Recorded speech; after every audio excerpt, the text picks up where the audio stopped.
Sul sito della Gazzetta dello Sport è stato pubblicato un articolo molto importante sui conti dell'Inter, con le prime indiscrezioni sui risultati del bilancio nerazzurro che si è chiuso lo scorso 30 giugno e anche un'anticipazione interessante su un nuovo sponsor che nelle scorse ore, devo dire, ha acceso un pochino il dibattito, una serie di commenti anche all'interno della community di Passione Inter, con qualcuno che mi ha chiesto se può essere un indizio addirittura di un possibile imminente cambio di proprietà da parte dell'Inter. In questo episodio voglio analizzare insieme a tutti voi questa notizia che, ripeto, è molto importante, relativa ai conti dell'Inter, agli sponsor e voglio aggiungervi soprattutto poi una serie di mie riflessioni personali che si collegano anche al mercato e alle prospettive per il prossimo futuro, quindi cercare di capire anche un po' che cosa può succedere. E allora, amiche ed amici passioni interisti, innanzitutto ben ritrovati in questo nuovo episodio di oggi. Vi chiedo di seguirmi bene innanzitutto in tutto il ragionamento che voglio sottoporvi, così poi posso leggere i vostri commenti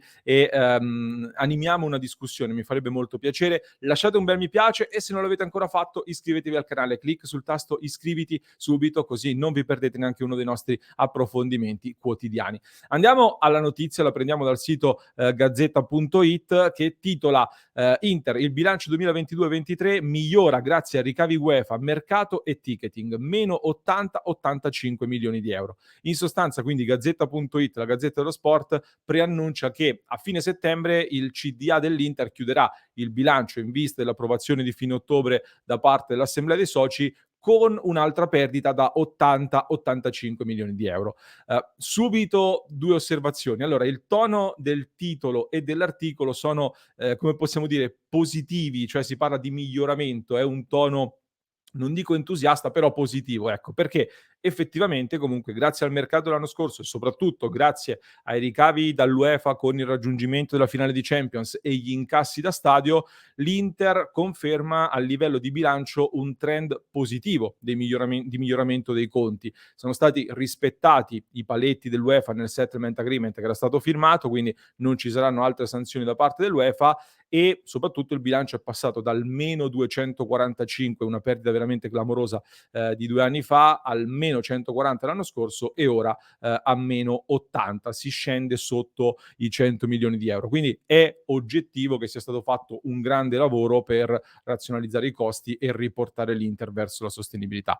Dall'altro lato è bene ricordare dal mio punto di vista che comunque 80-85 milioni di euro di perdita per un'azienda non è una cifra banale, è comunque un altro bilancio in rosso e con un rosso di una cifra considerevole, nonostante appunto i ricavi straordinari, fuori dall'ordinario derivanti dalla Champions League. Quindi quando in tanti scrivono e continuano a scrivervi dove sono finiti i 100 milioni dall'UEFA dell'ultima Champions League, ecco dove sono finiti. Sono finiti in un bilancio che comunque si è chiuso in perdita nonostante appunto quei soldi della Champions.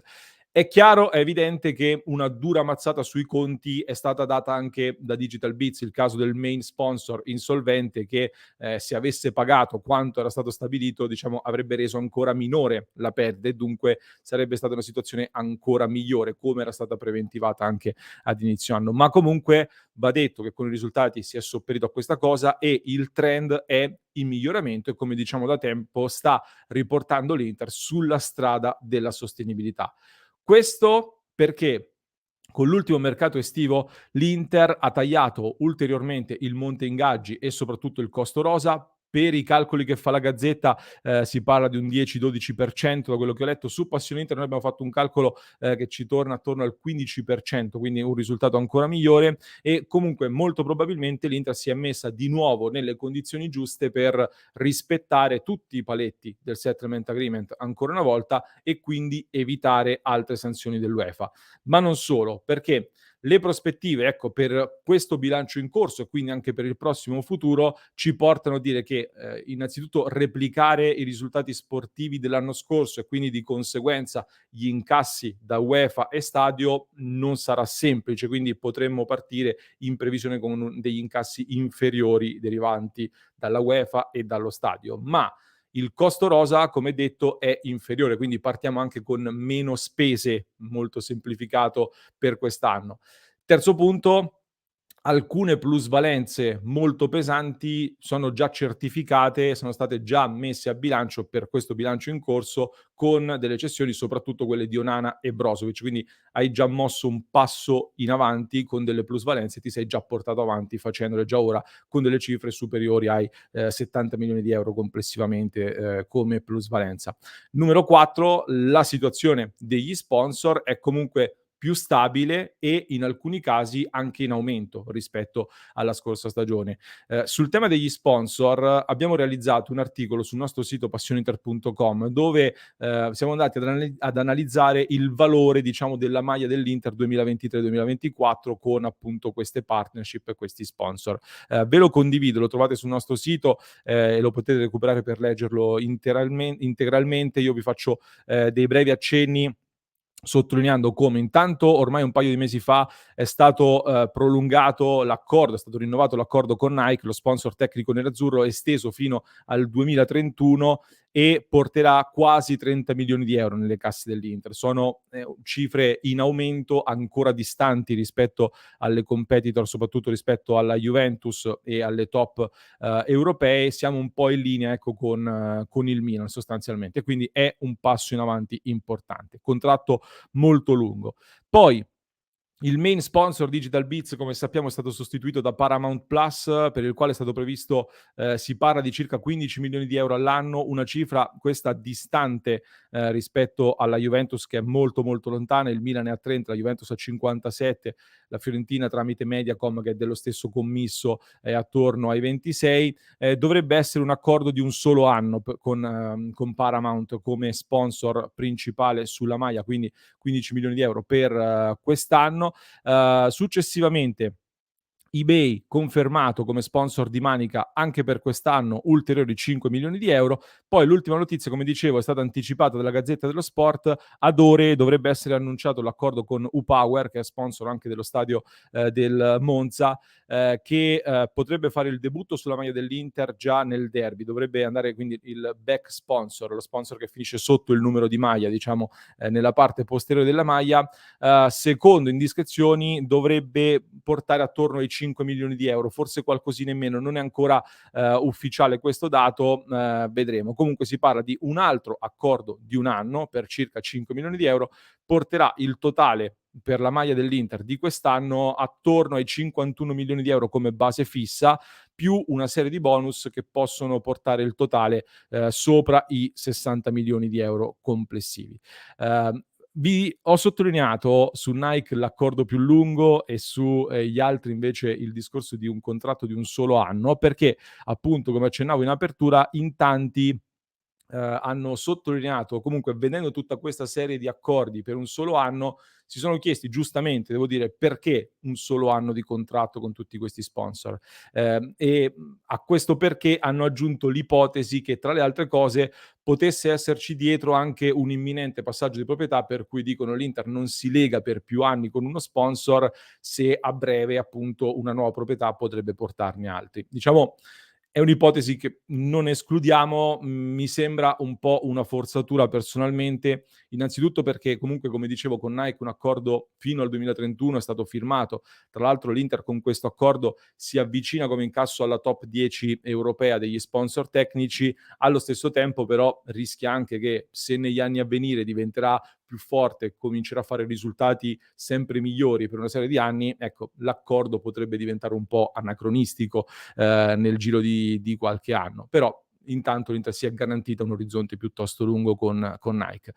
Ritengo, ecco, più plausibile che non siano arrivate, diciamo, da parte degli altri sponsor delle offerte valide per convincere l'Inter a vincolarsi per più anni per 2 motivi probabilmente. Il primo è che l'Inter comunque ha ottenuto grandi risultati negli ultimi anni, ma a livello internazionale deve ancora consolidarsi del tutto. Siamo stati eliminati prima ai gironi, poi un ottavo di finale e poi solo l'exploit di quest'anno in finale di Champions League. Quindi l'Inter deve ancora consolidarsi per avere un appeal internazionale da top club assoluto. Seconda considerazione, anche il mercato in generale degli sponsor sembra un po' in contrazione, quindi Questo fattore, unito al fatto che l'Inter abbia bisogno di soldi, mi sembra abbastanza noto, visto i risultati di bilancio. Ecco, uno sponsor in sede di trattativa potrebbe anche far pesare questo.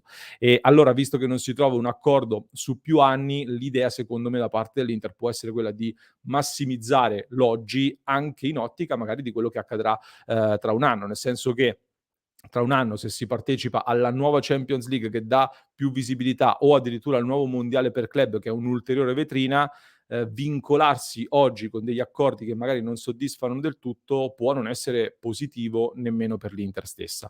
E alla luce di tutto questo è ragionevole pensare dunque che con queste basi che si sono poste, che vi citavo poco fa in questo bilancio, con dei risultati sportivi buoni in questa stagione, in linea con le ambizioni dell'Inter, quindi almeno la partecipazione alla prossima Champions League e un buon cammino in questa Champions, ecco, la completa autosostenibilità dell'Inter sia non così distante. Questo ci dice il trend dei bilanci dell'Inter. E questo permette una serie di cose. Intanto di poter fare un mercato come l'ultimo, in cui sono stati, dati alla mano, impegnati tutti gli introiti derivanti dalle cessioni.